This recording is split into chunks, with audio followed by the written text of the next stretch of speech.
जब से कलयुग ने अपना पैर जमाया है तब से ज्ञान और वैराग्य दोनों लुप्त होते जा रहे हैं। ज्ञान और वैराग्य लुप्त होते जा रहे हैं।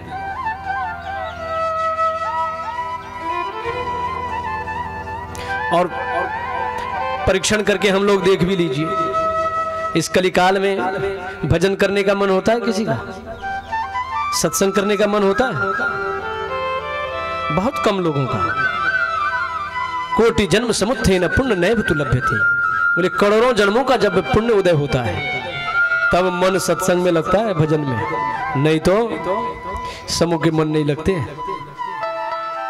ऐसा क्यों? ऐसा कलयुग का प्रभाव है। जैसे अभी हम लोग सत्संग पंडाल में बैठे हैं ना, संतों ने, शास्त्रों ने इसको सतयुग कहा है। भले है कलयुग में, लेकिन जब तक हम लोग सत्संग में बैठे हैं ये सतयुग का प्रभाव है। यहाँ पर, यहाँ मन खराब नहीं हो सकता है, यहाँ झूठ आप नहीं बोल सकते हैं, यहाँ आपसे चोरी नहीं होगी,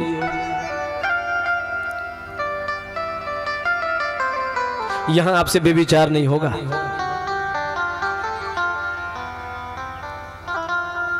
जब तक आप यहाँ रहोगे मन पवित्र रहेगा। संत लोग कहते हैं ये सतयुग है, सतयुग। भले ही हम कलयुग में जन्म लिए हैं, लेकिन जब तक सत्संग के पंडाल में हैं तब तक मानो हम लोग सतयुग में हैं। और जैसे महाराज आरती हुई है तो पंडाल के अंदर आरती हो गई, अब त्रेता युग शुरू हो गया।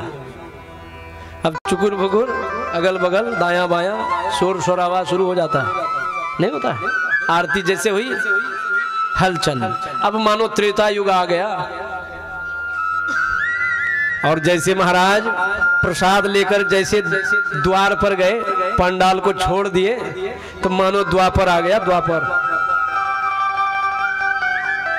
द्वापर में पहुंच गए। और जब महाराज चलते चलते अपना घर पहुंच गए तब मानो कलयुग शुरू हो गया। जब घर पहुंच गए तब कलयुग शुरू, कलह शुरू। कलयुग शुरू मतलब कलह शुरू। बोले काम धाम तो मिलता नहीं है, दिन भर सत्संग में लगे रहते हो, बाल बच्चे भूखे मरेंगे, झोली लेके बाबाओं के पीछे घूमते रहते हो, बाल बच्चों को कौन खिलाएगा? जब सत्संग ही करना था तो बाबा क्यों नहीं बन गए? मुझको ब्याह करके क्यों लाया? बस कलह शुरू, झंझट शुरू, भजन सब खत्म। तो जब तक सत्संग में है मानो सतयुग में है। आरती हो गई, त्रेता युग प्रवेश कर गया। द्वार पर गए, द्वापर हो गया। घर पहुंचे, कलह, कलयुग शुरू।